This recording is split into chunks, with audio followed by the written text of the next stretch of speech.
Oke, sebelumnya kami ucapkan selamat datang kepada peserta Q&A webinar series di in Australia pada hari Rabu 15 Juli 2020 pukul 14.00 insya Allah sampai pukul 15.00. Sebelumnya kami sampaikan kepada para peserta jika ada pertanyaan yang ingin disampaikan atau ditanyakan kepada pemateri, nantinya bisa diketikkan pertanyaan Anda di kolom komentar. Namun pertanyaan yang akan ditanyakan atau dijawab oleh pemateri adalah pertanyaan yang sebelumnya dikomen di postingan Instagramnya OIA. Jadi kalau ada waktu, maka pertanyaan yang ada di kolom komentar sekarang dijawab juga gitu ya. Oke, langsung aja. Untuk mulai acara kita pada hari ini, kita buka dengan lafal Bismillahirrahmanirrahim. Selamat datang kami ucapkan kepada pemateri pertama, yaitu Bang Izan Nur Aslam. Pada hari ini, insya Allah, webinar series OIA Unsia akan menghadirkan dua pemateri yang notabene-nya dulunya adalah volunteer OIA pada masanya gitu.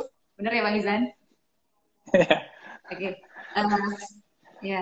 Dan kebetulan syukurnya sekarang kedua pemateri ini sedang melakukan atau melanjutkan studinya di Australia gitu. Nanti webinarnya akan berlangsung dua sesi, satu untuk pemateri pertama dan sesi kedua untuk pemateri kedua seperti itu. Dan kemudian bagi peserta nanti di akhir acara akan dibagikan link untuk sertifikat. Maka untuk peserta semuanya jangan keluar dulu dari live AG ini seperti itu. Oke, langsung saja. Untuk sesi pertama pada hari ini sudah hadir bersama kita Bang Izan Nur Aslam. Beliau adalah Master Student of Metallurgical Engineering at Curtin University dan juga beliau merupakan Curtin International Postgraduate Research Scholarship Grantee. Benar ya Bang Izan? Iya. Oke, sebelumnya Bang Izan, di sini sepertinya Bang Izan kita pernah bincang-bincang ya sebelumnya bahwa Bang Izan ini dapat beasiswa dari kampusnya sendiri ya? Iya, saya dapat beasiswa dari Curtinnya sendiri. Oke, baik. Untuk itu Bang Izan bisa nggak di-share sedikit bagaimana bentuk beasiswanya gitu?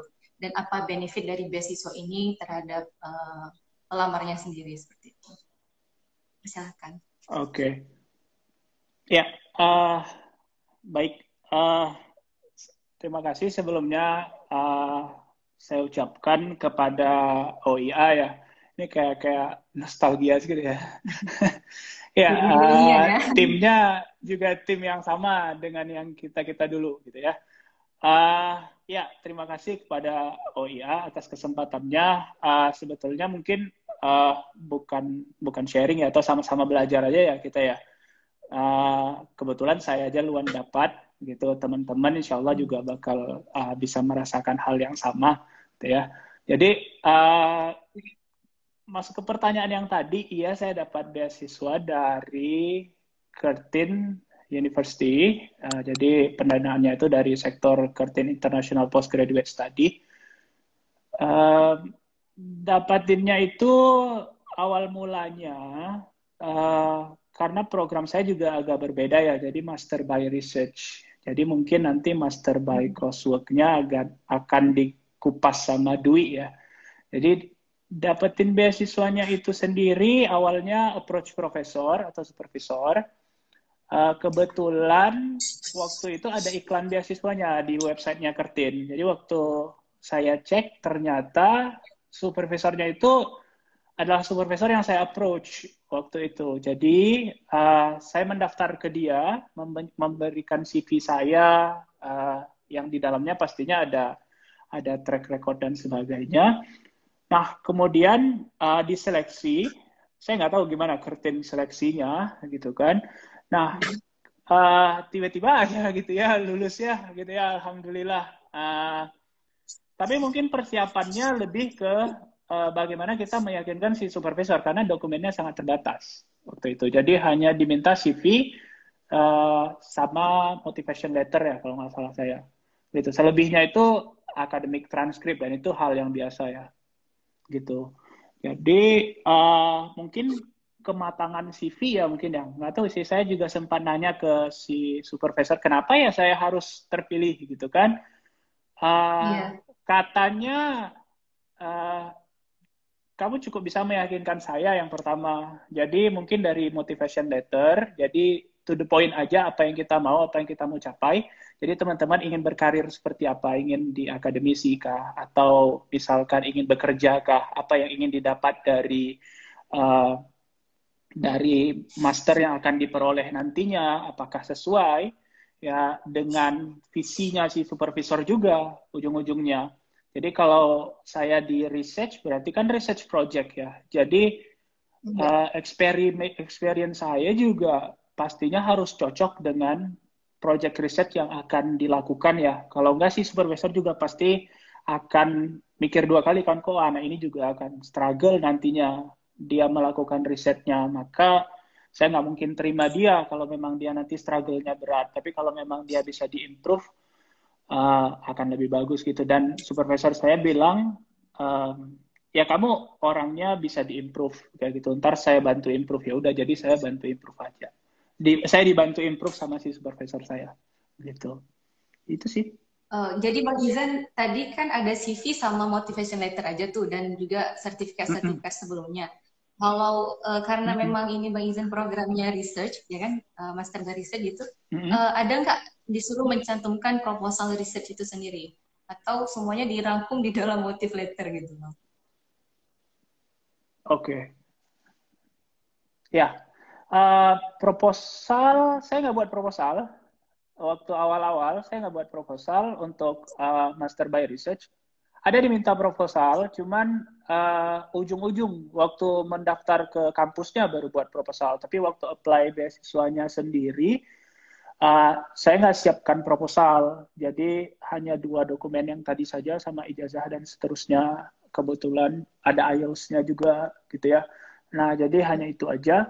Proposalnya itu sendiri baru diminta ketika apply ke universitas. Jadi itu kan tahapan selanjutnya ya, tahapan selanjutnya. Tapi waktu itu juga nggak terlalu berat sih, cuma hanya fokusnya ke proposal, dan proposalnya cuma 2 lembar gitu. Kayaknya Kurtin cuma minta 2 atau 3 lembar gitu aja. Ada background study-nya, dan itu saya dapat dari iklan yang di post sama Kurtin. Waktu itu ada sedikit brief description tentang proyeknya seperti apa, saya elaborate. Habis itu metodologi dan seterusnya sampai reference. Udah sih itu aja. Kebetulan ngirim balik ke si supervisor, dianya oke. Terus ya udah minta IDP. Waktu itu minta IDP, agentnya kan untuk apply. Saya mau apply nih untuk beasiswa, dengan beasiswa ini yang tadi Curtin International tadi itu. Ini proposal saya, ini dokumen saya. Udah, selebihnya diurus sama IDP sampai visa. Ya udah, duduk tenang. Yes, kalau kita mau apply beasiswanya tapi belum punya profesor, memungkinkan juga. Karena research project ya, jadi beda sama coursework kan. Jadi kalau coursework kan kita kuliah ya, atau mixed mode misalnya, atau ya campuran. Jadi teman-teman ikut kuliah, tapi nanti di ujungnya ada tesis. Jadi kita handle sendiri. Jadi otomatis perlu pembimbing, karena nggak mungkin kita 100% nge-handle research itu sendiri kan. Makanya perlu pembimbing. Jadi kita nggak perlu ikut kuliah dan sebagainya, tapi kita hanya terima bimbingan aja. Kamu nanti lakukan ini di awal, biasa di briefing sama supervisor. Terus ya udah, nanti kalau ada keliru atau memang ada kurang lebih dan sebagainya akan diluruskan sama si supervisornya. Jadi supervisor itu penting sekali untuk master by research. Ya mungkin boleh saya bilang kayak PhD ya, mirip-mirip PhD ya, tapi skalanya 2 tahunan gitu. 2 tahun ya, tapi full research. Full research, nggak ada kuliah lagi. Nggak ada masuk tatap muka lagi, langsung ke labnya Bang ya? Nggak langsung juga sih, tetap ada hubungan sama supervisor dulu, terus proposal kita diperbagus, ya kan, menyesuaikan sama persyaratan kampus juga. Jadi karena kan di sini ada health and safety-nya juga kan di kampus, jadi kerja di lab kadang punya resiko, jadi harus lulus health and safety, harus lulus research integrity, bagaimana buat bagaimana menghindari plagiarism dan sebagainya, bagaimana nanti menulis dengan academic writing, jadi dengan versinya academic writing. Jadi memang nanti akan di briefing sama kampus sih semuanya. Dan kita hanya perlu untuk lulus aja. Nah, kalau lulus itu nanti udah lulus, baru first kandidasi nantinya ya udah di-assess sama si reviewernya, atau ya kayak semi sidang gitu. Cuman nggak seketat sidang ya, nggak stres sidang kali ya, santai aja gitu kan. Paling kalau ada kurang lebih nanti disarankan, oh kamu tambah ini metodologinya, kamu tambah ini, ya gitu-gitu aja sih. Nanti membantu pada saat pelaksanaan di lab. Siap Bang Izan. Ini ada pertanyaan dari beberapa peserta gitu ya. Yang pertama itu ada mengenai motivation letter Bang Izan. Jadi pertanyaannya how to write a good motivation letter for scholarship application, dan kemudian apakah ada gitu ya platform atau community yang bisa bantu untuk proofread. Soalnya kita kan bukan native juga. Iya benar. Iya, karena kita bukan native ya, jadi memang problem banget gitu. Jadi kayak misalkan nulis itu kan hal yang paling jarang ya, hal yang paling sulit ya mungkin. Kadang kita juga nggak lulus IELTS juga karena writingnya gitu kan. Jadi penting banget untuk proofreading. Kalau proofreading sendiri, kalau saya dulu ya nggak tahu ya, cari ke orang yang di bidangnya pertama kali. Jadi ke teman saya yang paham dengan topik saya, kemudian ngasih ke orang di luar topik. Jadi saya nggak pakai komunitas gitu sih. Kayaknya kalau ada komunitas pun kayaknya sulit ya. Atau mungkin ada sih komunitas kayaknya setahu saya, cuman kayak agak berbayar kayak gitu. Jadi apa ya, agak sulit sih kalau berbayar. Jadi mending cari aja teman-teman yang memang udah di luar negeri juga sebelumnya, biasa lebih matang kan. Atau dosen sendiri juga boleh sih jadi proofreader. Jadi dosen kan biasa punya pengalaman akademik yang bagus kan di bidang kita. Jadi coba aja gimana, tanya ke si dosennya, kalau saya buat seperti ini motivation letter saya, atau bahkan proposal juga bisa, nggak ada masalah. Ya, orang terdekat aja sih. Yang penting dua. Yang sesuai bidang sama yang di luar bidang. Itu sih kalau motivation letter atau proposal. Itu mengenai motivation letter Bang. Dan kalau mengenai IELTS seperti apa Bang? Karena juga seperti kita ketahui ya, itu merupakan suatu hal yang sangat mengganjal gitu ketika mau apply beasiswa keluar. Gimana? Mungkin dari mungkin persiapan IELTS-nya mulai dari kapan seperti itu. Oke. Untuk persiapan IELTS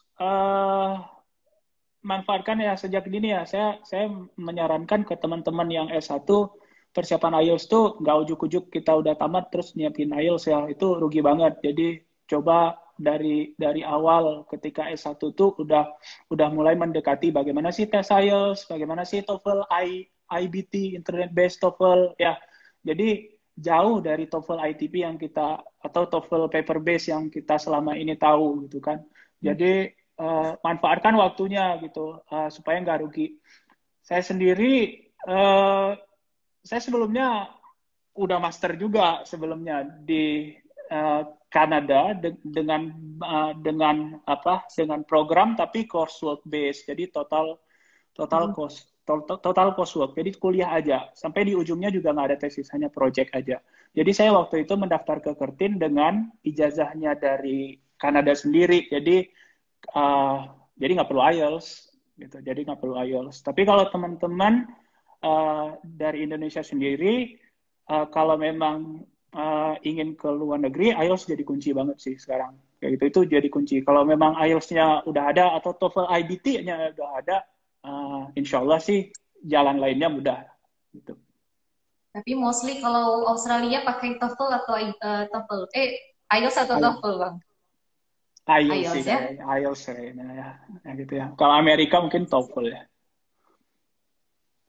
Baik, ini ada lagi selain skill bahasa Inggris, persyaratan apa lagi yang dibutuhkan untuk apply?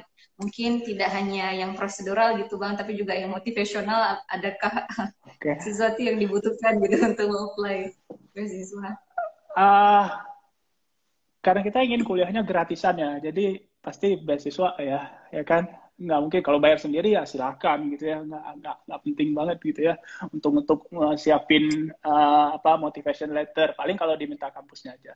Jadi kalau persiapan yang lainnya, motivation letter itu sebenarnya udah menguji bagaimana kita menulis. Jadi skill menulis itu jadi penting. Jadi bagaimana menulis ya kadang nggak tahu ya, saya juga aneh gitu ya, karena waktu ikut IELTS, bimbingan IELTS dulu, dibilang kamu nggak usah pakai bahasa-bahasa yang bunga-bunga banget gitu ya, jadi bahasanya aneh-aneh, jadi diksi kosakatanya juga kita kadang suka nggak pernah dengar gitu ya, justru bisa salah takutnya makna interpretasinya nanti yang kita maksudkan. Jadi biasa-biasa aja, to the point, yang penting setiap sentence-nya meaningful. Itu aja sih kalau untuk skill writing. Kemudian yang paling penting sebenarnya upgrade experience ya, upgrade experience. Jadi silahkan teman-teman ikuti soft skill yang selama mungkin teman-teman S1 itu kesempatannya banyak sekali. Jadi ikuti pengembangan soft skill itu sangat penting. Tapi cari yang relevan sama bidangnya kita. Jadi kita udah setting nih, kita mau kemana ke depannya. Jadi ya tinggal disesuaikan aja tema-temanya. Terus yang lain apa ya? IELTS, skill. Oh ya, juga kalau misalkan teman-teman jago untuk project management, ya master by research juga sama. Jadi skill project management itu sangat sangat diperlukan ya. Jadi karena teman-teman juga kadang hampir sepenuhnya mengelola pendanaan itu sendiri. Jadi kita dikasih uang sama universitas, oke ini untuk riset kamu, ya kamu kelola dananya. Jadi ya almost like PhD. Jadi you're acting like a financial manager, something like that. Kamu juga komunikasi sama eksternal partner gitu kan. Jadi misalkan kita nggak bisa melakukan sendiri nih penelitian kita butuh eksternal lab misalnya, atau kita harus berhubungan sama orang lain. Jadi bagaimana kita berhubungan pertama sekali sama mereka, mengikuti prosedurnya mereka, uh, ya semuanya kan dihandle sendiri. Jadi komunikasi is a key kayak gitu, negotiation skill seperti itu. Oke, soft skill juga sangat diperlukan gitu Bang ya. Ya. Ya ada lagi pertanyaannya nih, mungkin pertanyaan juga relevan sama Bang Izan karena masalah keluarga gitu ya. Jadi yang pertanyaannya bagaimana kalau punya keluarga ketika pasangannya dibawa ke sana, apakah pasangan juga bisa ikut bekerja, dan kemudian apakah ada peluang untuk anaknya, kalau anaknya udah besar itu bisa masuk sekolah di Australia atau tidak? Iya bisa ya. Cuman lagi-lagi biasanya pertimbangan bahwa keluarga itu adalah ya dasarnya ya basic sekali itu adalah finansial. Beasiswanya cover nggak untuk keluarga gitu kan? Kalau memang beasiswanya cover atau beasiswanya cukup untuk bisa bawa keluarga ya nggak masalah, bawa aja gitu kan. Nanti di sini istri bisa kerja, kitanya sendiri juga bisa kerja part time ya kan. Nanti lihat kebijakan beasiswanya seperti apa. Kalau misalkan ya anaknya bisa sekolah nanti ya, anaknya bisa sekolah kalau memang udah usianya sekolah. Tapi again lihat lagi nanti sekolahnya sekolah seperti apa. Karena bisa jadi ada sekolah yang kita bayar sendiri juga kita nggak mampu kadang kan. Ada memang sekolah yang memang ya karena kita international student, dia pemerintah juga membantu kita gitu, pemerintah Australia. Tergantung kebijakan beasiswa sih ujung-ujungnya. Siap. Baik, Bang Izan. Ini 3 menit terakhir. Oke. Kebersamaan. Mungkin ada yang ingin disampaikan gitu? Intinya untuk bisa studi ke luar negeri, persiapan adalah hal yang paling utama, ya kan? 80-90% itu persiapan. Persiapan itu fisik, mental, finansial juga kadang. Jadi harus siap sedia juga untuk finansial. Jaga-jaga kondisi kan, IELTS juga mahal kan? Jadi perlu strategi untuk finansialnya. Jadi itu aja sih mungkin. Selebihnya ntar menikmati sendiri honeymoon phase di luar negeri, ya kan? Atau nanti ada dukanya juga. Mungkin dukanya nggak nampak di Instagram ya. Mungkin orang sering nge-share aja yang senang-senang ya. Yang Iya. nangis-nangisnya di belakang layar tuh nggak nampak biasanya. Itu untuk menarik ini Bang, menarik simpati orang untuk ikut keluar. Iya, berbagi kebahagiaan itu mungkin baik ya. Iya benar-benar. Oke. Ya, oke, gitu Ada aja. lagi mungkin yang Terima. disampaikan? Apa ya? Yang lain-lain persiapkan sejak dini kalau teman-teman masih S1 manfaatkan waktunya, jangan disia-siakan. Kemudian apa lagi ya? Kalau misalkan teman-teman itu punya banyak waktu luang, manfaatkan untuk kegiatan-kegiatan yang positif ya, kegiatan-kegiatan yang memang sesuai dengan bidang teman-teman passion di situ. Ya, jangan disia-siakan ya. Karena waktunya terbuang percuma tapi hasilnya tidak ada ya. Jadi ya intinya manfaatkan waktu, persiapkan sejak dini. Dan mungkin kalau gagal sekali coba lagi ya. Jadi kebiasaannya scholarship hunter itu kan kalau gagal dia nggak menyerah kan, dia tetap terus-terus gitu kan. Ya kalau memang takdirnya juga nggak dapat, ya percayalah takdir Anda lebih baik pasti. Pasti akan ada takdir lebih Iya. baik untuk Anda. Ya, jangan sedih-sedih ya. Iya. Benar-benar jangan sedih-sedih. Semua adalah takdir terbaik gitu ya. Iya. Oke. Ini bagi teman-teman yang mungkin ada pertanyaannya yang ditanyakan kepada Bang Izan tapi belum sempat terjawab itu mungkin bisa follow Bang Izan langsung boleh ya Bang? Nanti Iya, boleh. dijawab. Boleh. Iya. Boleh japri aja ntar di Atau Instagram juga, kan ada ini kan, ada message ya, apa sih? iya. Instagramnya apa Bang? Izanur Aslam, nama saya sendiri kok. Tadi kayaknya di OIA ada, di poster OIA ada kan? Gitu kan? Nama Iya, saya. iya benar. Atau via Oke. Facebook Atau juga nanti bisa. baik bisa hubungin Bang Izan langsung di Instagram atau via Facebook atau juga bisa melalui Instagramnya OIA nanti akan disampaikan kepada yang bersangkutan. Oke, sebelum kita mengakhiri sesi ini Bang Izan kita take picture. Oke. Ini request. Gimana? Iya, oke. Iya.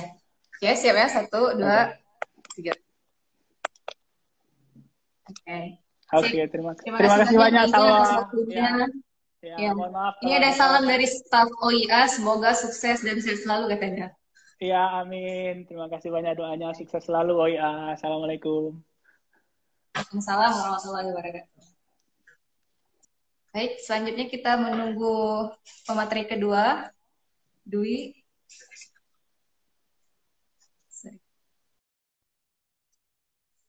Oke.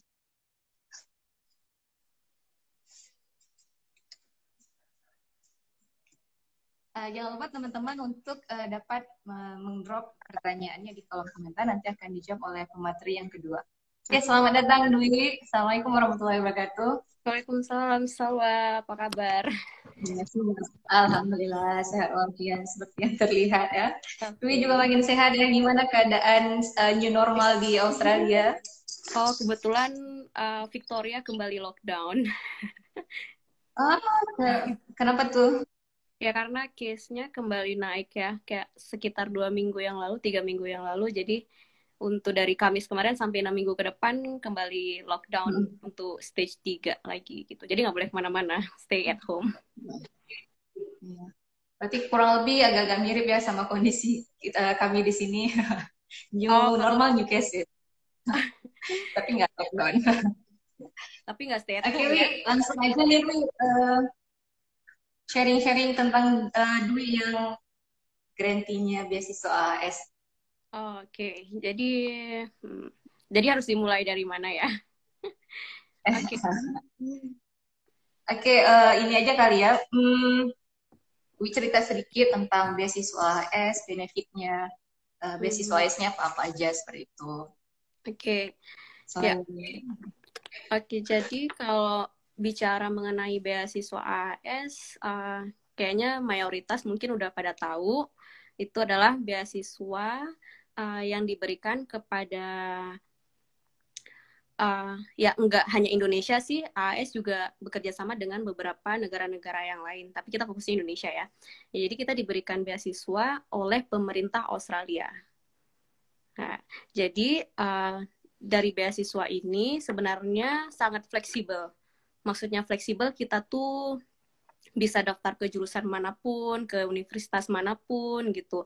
Dan menurut saya sebenarnya AS ini termasuk salah satu beasiswa yang lumayan gampang untuk dicoba ya. Jadi nggak ada salahnya untuk mencoba gitu istilahnya ya. Bukan Karena gampang untuk lulus ya. iya, kalau untuk lulus berarti cobanya yang seriusan gitu ya, nggak boleh main-main. Oke, jadi kalau yang untuk AS, dia bukanya sebenarnya setiap tahun, jadi kayak gampang ya sebenarnya kalau misalkan gagal coba lagi, dan nggak ada batasan umur, dan nggak ada batasan minimal udah berapa kali untuk ngedaftar, terus gagal berapa kali, nggak ada penalti. Jadi ya udah mau 10 kali, 11 kali, 15 kali, oke, ayo terus-terusan deh gitu ya daftarnya. Karena saya juga bukan lulus di first attempt gitu. Jadi untuk second attempt baru lulus gitu. Ya first attempt-nya cuma sampai interview terus gagal ya. Gagal coba lagi, gagal coba lagi.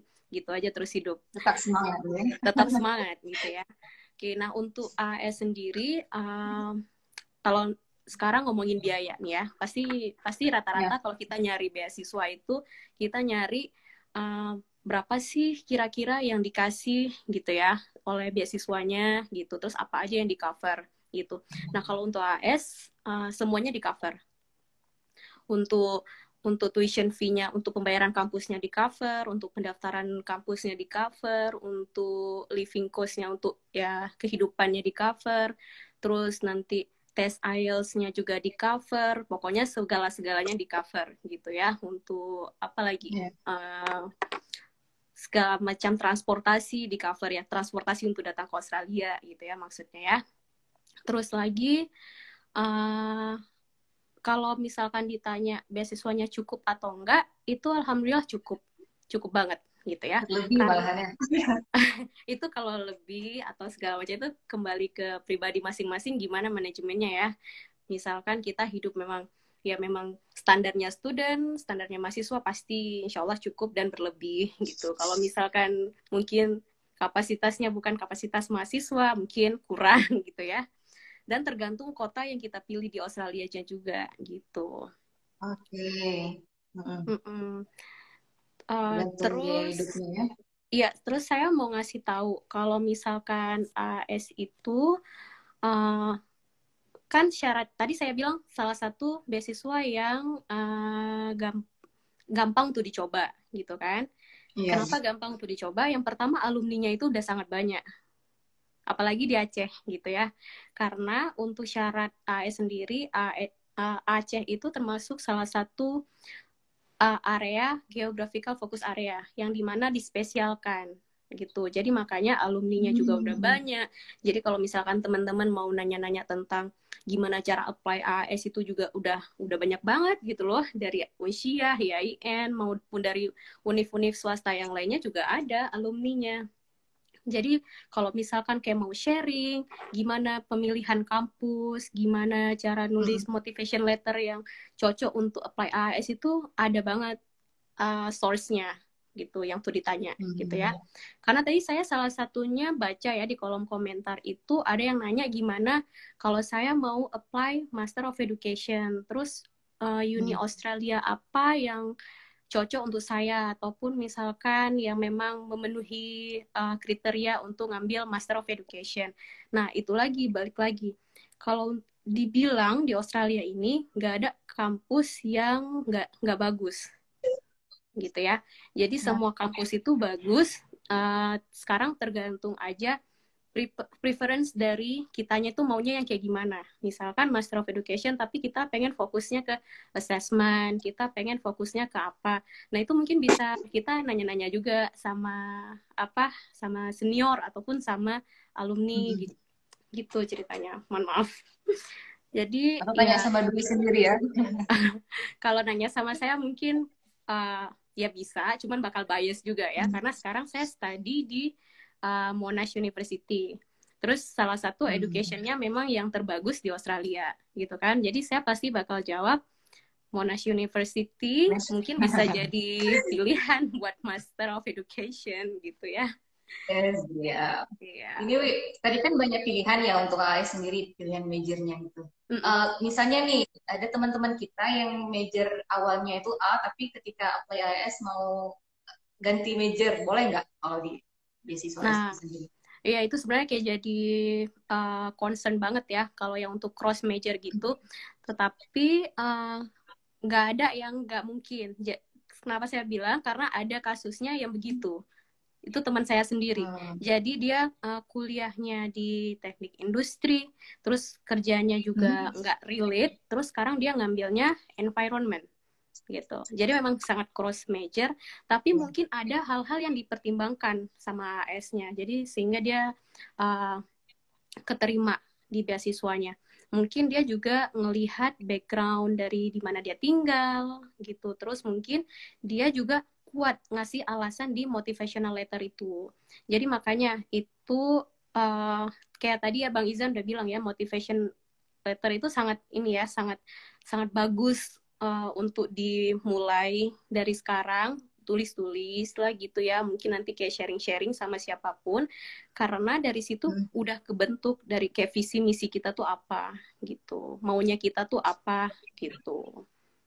Jadi jawabannya AS mungkin aja menerima kalau kita cross major asalkan alasan kita kuat dan memang ada yang bisa AS pertimbangkan gitu. Baik. Dwi, kalau misalnya nih ada kebetulan Dwi dulu juga pernah ini ya exchange student. Nah, Ya. untuk di Australia sendiri itu ada program semacam exchange student juga nggak sih? Nah, jadi saya karena lihat di kolom komentar tadi itu ya, exchange student. Soalnya saya exchange studentnya bukan ke Australia, jadi saya nggak pernah nih sebenarnya nyari Australia sebagai negara untuk exchange gitu ya. Nah, jadi kalau tadi saya baru Google, terus saya mendapat ini AFS. Nah, saya tahu ini AFS ini programnya udah lama banget ya. Kayaknya dari kita SMA, maksudnya saya kuliahnya 2011, berarti ya sebelum itu juga udah mulai ada kan AFS. Jadi sampai sekarang kayaknya AFS juga masih ada. Terus yang dari diaspora muda di Aceh juga ada ya kan, ya yang AYEP itu. Iya. Nah, itu ya.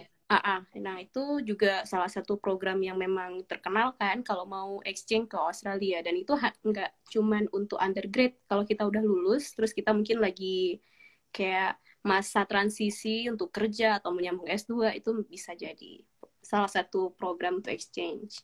Tapi kalau untuk yang lain, saya kurang tahu sih. Tapi mungkin, nah gitu dia. Jadi kayak sekarang literasi kita tuh untuk searching itu mungkin harus ditingkatkan ya. Karena saya sendiri mungkin kadang-kadang malas gitu ya. Dan juga mungkin networking kali ya. Jadi kayak dengar-dengar dari teman, ada program ini nih gitu, ikutan yuk gitu. Jadi nggak, ya networking sama kreativitas kita untuk browsing, berselancar di internet itu sangat penting tuh, tahu program-program apa yang lagi dibuka gitu ya. Oke.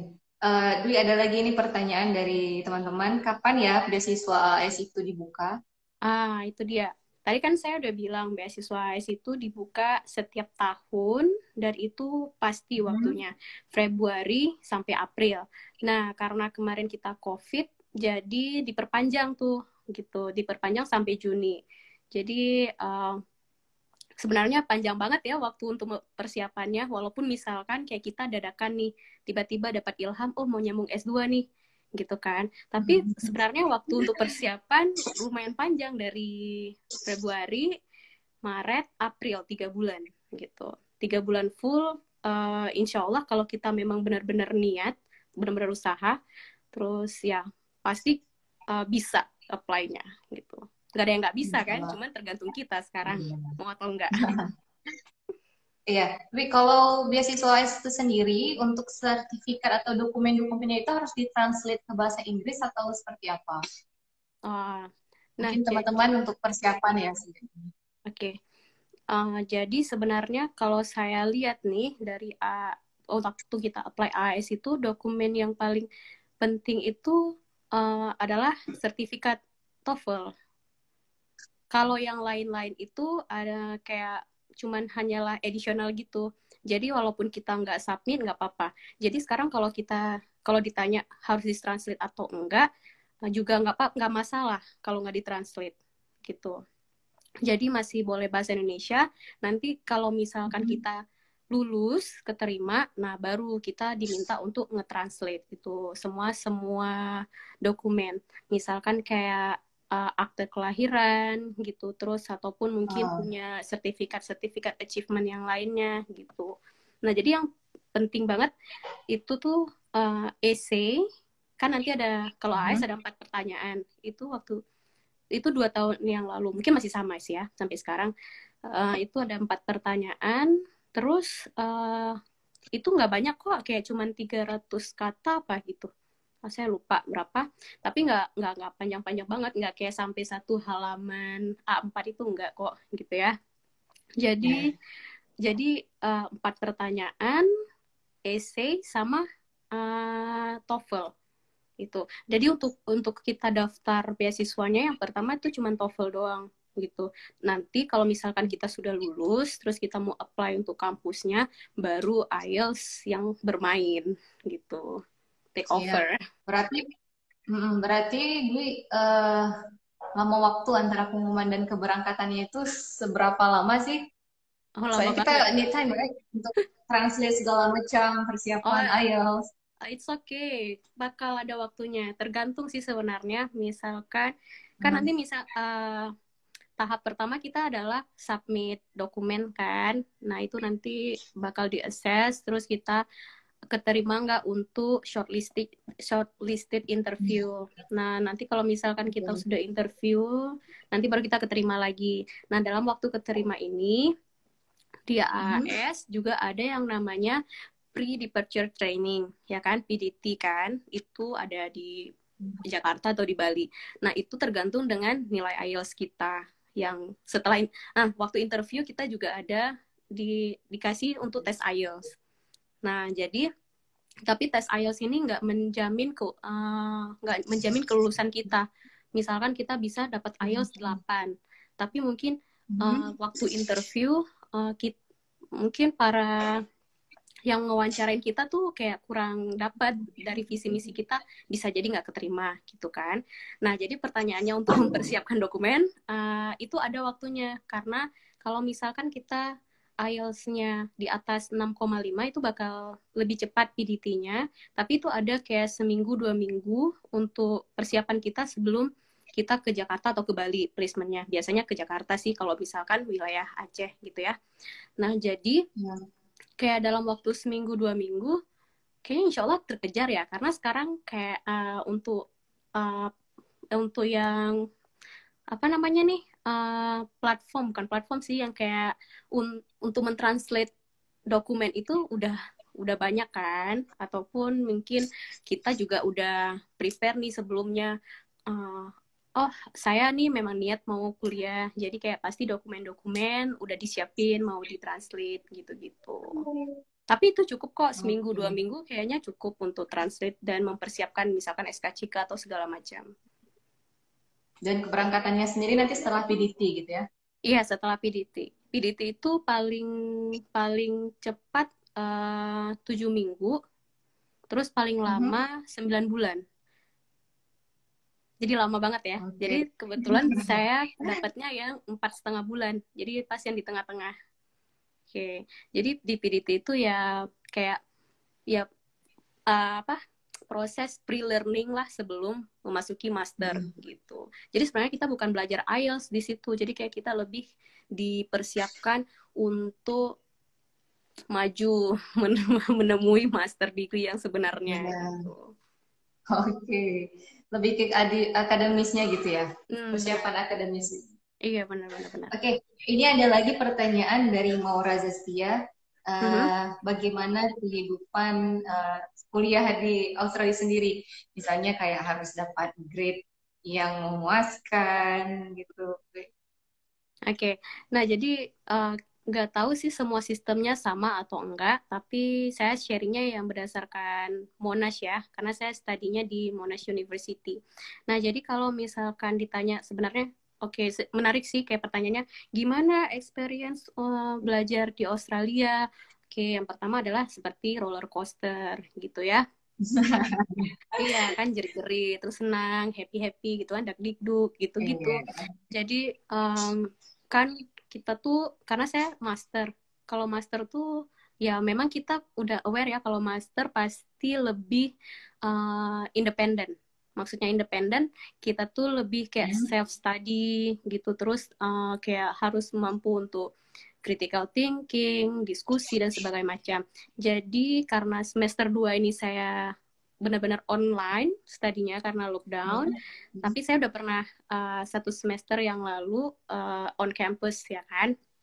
Nah, kalau studinya di Monash itu grade-nya itu di sini pakai HD, high distinction, distinction sampai ada 5.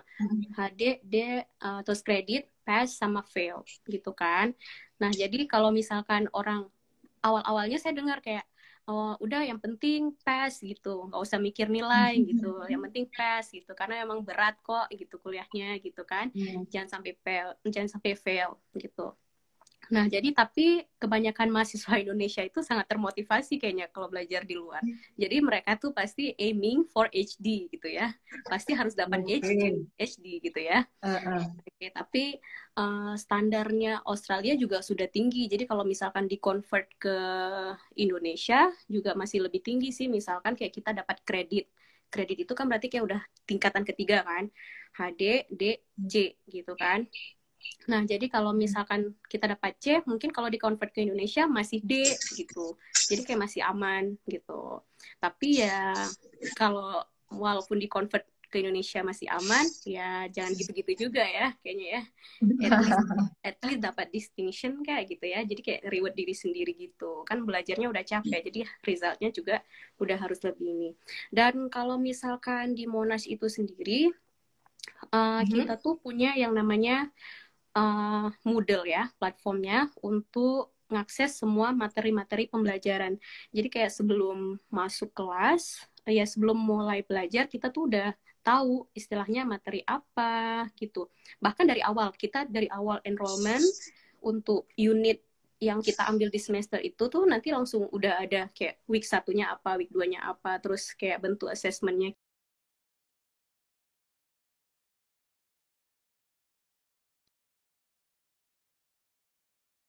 Oke, hai, kayaknya freezing ya. Oke. Ya jadi kayak Sorry, ada teknik. Salah teknik oke. tulisan. Ya jadi kayak yang diminta oleh kampus dari unit itu sendiri tuh udah jelas gitu. Jadi tinggal kita untuk follow up aja. Misalkan semua readingnya udah di provide. Jadi kita baca terus yang kayak kita dari situ belajar sendiri kayak kira-kira bentuknya kayak gimana. Terus kadang-kadang dari unitnya ada quiz. Jadi itu membantu ya. Jadi kayak istilahnya ngasih clue itu tuh apa yang harus kita pikirin lebih matang gitu-gitu. Oke. Ada lagi nih pertanyaan. Bagaimana kehidupan selain akademisnya ya, kehidupan sosial di Australia? Mungkin bagaimana beribadah di sana, apalagi selama masa pandemi ini ya. Oh, kalau selama pandemi sih lingkupannya sangat kecil, di rumah aja, jadi semuanya dilakuin di rumah aja, jadi nggak ada masalah ya jadinya ya. Tapi kalau misalkan kita ngomong masalah kayak ibadah segala macam, kayaknya kalau ke Australia itu paling gampang karena penduduk Indonesianya tuh udah banyak banget gitu. Jadi misalkan nih adik-adik yang mau study di Australia, jangan takut mau homesick, mau apa gitu, semuanya tuh ada di sini gitu. Jangan kayak nggak perlu yang kayak gimana makanannya gitu. Di sini tuh Asian store, Asian groceries itu sangat banyak gitu. Jadi gampang banget dapat makanan-makanan Indonesia, makanan-makanan ya Malaysia ataupun yang sama-samanya itu banyak banget, jadi nggak perlu takutin. Karena berbeda ya, Kak. Waktu dulu Salwa juga exchange ke Eropa nih dulu nih, Erasmus Mundus nih, gitu kan. Alhamdulillah. Ya, jadi kita tahu ya kalau misalkan di Eropa agak-agak sulit gitu nemuin Asian groceries atau apa. Ada, cuman nggak sebanyak yang di Australia ini. Karena di Australia kan salah satu negara yang memang multiculturalnya tinggi gitu ya. Imigrannya juga banyak gitu kan dari berbagai negara. Jadi kayak semua hal di sini ada. Saya lihat tuh di Melbourne, ya karena saya tadinya di Monash, jadi saya lihatnya di Melbourne gitu ya. Iya, Itu tuh semuanya ada gitu. Bahkan misalkan festival apapun ada. Mau festival tiba-tiba India ada, Cina ada gitu. Jadi semuanya tuh sangat ini ya, sangat diapresiasi di sini sih gitu. Nah, untuk ibadah sendiri banyak kok masjidnya. Bahkan Indonesia juga punya masjid nih. Kalau misal istilahnya kayak masjid yang memang fokusnya ke komunitas Indonesia gitu. Ada di Melbourne ada gitu. Dan di Sydney malah lebih ada tuh kampung yang sabab tuh yang memang ada masjid yang besar banget gitu loh. Kayak di luar negeri, maksudnya di Australia yang memang sangat multicultural tapi mendapatkan masjid yang besar tuh ya kayak subhanallah juga ya liatnya. Gitu. Jadi jangan takut ya untuk khususnya pelajar muslim yang mau belajar di Australia. Ya, dan enggak rasisnya, kalau ngomong tentang rasis, nggak usah ngomong tentang rasis deh udah. Insya Allah aman deh ya. Iya. Jadi ada lagi nih bukan pertanyaan si teman kita Cut Noviantika nanya tips biar termotivasi belajar bahasa Inggris seperti apa? Relate nih sama jurusannya Dwi. Wow. Kalau ditanya untuk termotivasi, agak sulit ya jawabnya ya. Tapi mungkin berdasarkan pengalaman pribadi. Iya, jadi kalau misal saya lihat sih ya, bentuk motivasi itu ada karena ada niat gitu. Kalau nggak ada niat memang nggak akan ada motivasi gitu. Contohnya misalkan, saya niatnya mau belajar paragliding gitu, ya kan? Itu udah niat. Akan saya lakuin gitu. Tapi kalau misalkan nggak niat sih mau naik paragliding atau mau coba-coba itu karena takut segala macam, nggak akan termotivasi itu pasti gitu kan. Jadi kayak kalau saya pribadi sih, misalkan motivasi untuk belajar bahasa Inggris itu tuh mungkin lebih kayak saya pengen keluar negeri yang pertama. Nah, mungkin kalau belajar bahasa-bahasa lain mungkin gitu ya, mungkin belajar bahasa Prancis, bahasa Spanyol gitu, bahasa Arab gitu, bisa keluar negeri. Yang penting keluar negeri gitu kan. Tapi mungkin lihat lagi bahasa Inggris itu lebih mengglobal. Kemanapun kita pergi, mungkin bahasa itu masih ada orang yang tahu gitu. Walaupun ada negara mungkin tiba-tiba ada gitu ya, nggak bisa. Nah, jadi mungkin motivasinya adalah tahu dulu kita tuh mau apa sebenarnya. Kalau kita memang benar-benar lihat-lihat foto-foto di orang pada keluar negeri nih gitu kan, bagus ya segala macam, gak usah belajar deh lihatnya, karena dulu saya pengennya jalan-jalan ya kan, makanya exchange gitu kan, mungkin dan terwujud ya. Iya, exchange itu nggak seberat master gitu ya, walaupun tetap belajar tapi masih ada waktu untuk ya main-main lah gitu ya, untuk lihat-lihat dunia gitu. Jadi makanya kayaknya menurut saya bahasa itu salah satu kunci untuk melihat dunia. Jadi makanya mungkin oke lah kita coba untuk belajar bahasa Inggris gitu. Tapi bahasa Inggris juga kita udah belajar dari SMP, dari SMA gitu kan. Terus kayak semua sekarang lagu, film, ataupun buku udah banyak banget yang memang English version gitu. Jadi yang kayak semakin termotivasi nih gitu. Lihat kayak mana trennya sekarang tuh kayak gimana gitu, semakin termotivasi nih untuk belajar gitu. Jadi sebenarnya kalau dilihat untuk apa sih motivasinya biar kita belajar bahasa Inggris itu yang kayak lebih tahu diri sendiri aja sih maunya apa gitu. Oke, baik. Selanjutnya ada lagi dari Dian Purwita. Kak, tadi kan AS ada daerah ini ya, geographical focus area.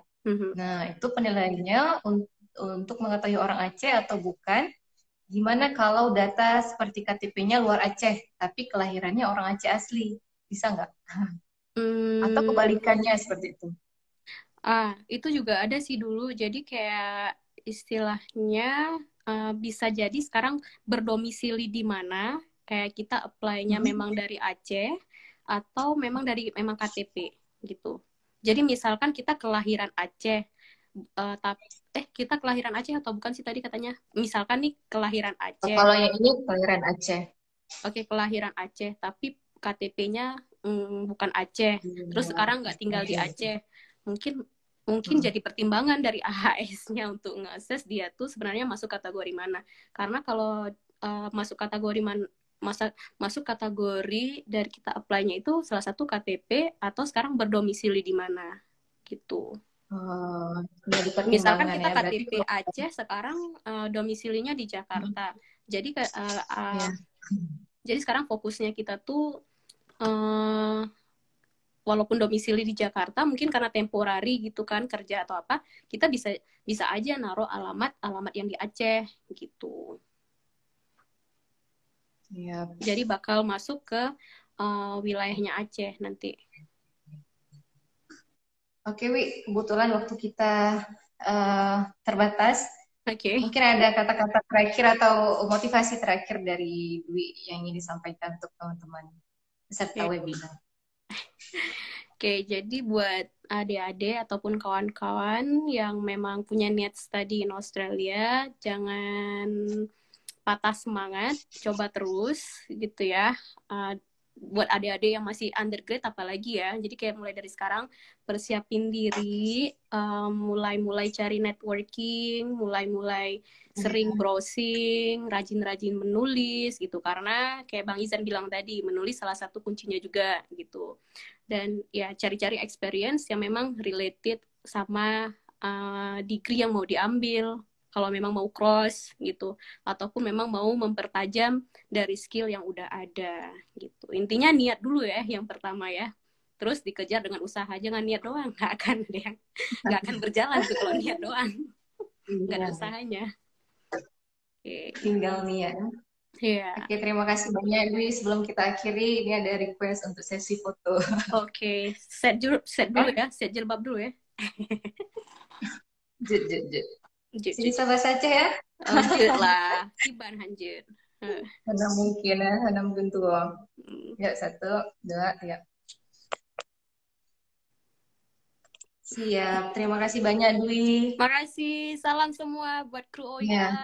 Keren banget, kece. Ya, ini salam balik katanya kru OIA rindu Dwi untuk kembali. Wow, siap, siap. Tunggu ya, duit kembali Sip, sudah 2000. dipersiapkan Dwi ya. Siap, siap. Oke. Bye. Ya, Assalamualaikum. Waalaikumsalam. Baik, terima kasih pada kedua pemateri dan juga peserta webinar. Saya pinkan ini di sini link untuk mendapatkan sertifikat. Itu bit.ly/sertifikat webinar study aus. Nah, nanti teman-teman bisa langsung akses ke web tersebut, kemudian mengetikkan namanya untuk mendapatkan sertifikat acara kita pada hari ini. Oke, untuk mengakhiri live kita pada hari ini, saya ingin menyimpulkan sedikit apa yang sudah disampaikan oleh teman-teman kita. Yang pertama, kalau ingin studi di manapun, khususnya di Australia, yang pertama yang paling penting itu adalah niat. Yang kedua adalah usaha. Usahanya seperti apa? Usahanya mulai karena negara tujuannya menggunakan bahasa Inggris, maka kemampuan dalam bahasa Inggrisnya terus ditingkatkan, khususnya di bagian menulis, karena nanti akan sebagai syarat gitu ya untuk masuk ke melamar beasiswa itu syaratnya motivation letter dan juga beberapa esai. Nah, selanjutnya juga mulai mempersiapkan CV yang baik itu seperti apa yang tadi disampaikan oleh pemateri, bahwa CV-nya itu yang sudah memiliki setidaknya beberapa networking gitu ya. Networking itu menjadi pertimbangan bagi si penerima beasiswa itu ketika melihat CV kita. Selanjutnya, kalau kita ingin melakukan master by research, maka siap-siap untuk mempersiapkan apa yang akan di research di tempat tujuan seperti itu. Baiklah, sekian acara webinar Study in Australia by OIA pada hari ini. Saya Manwa Salwa, mohon pamit.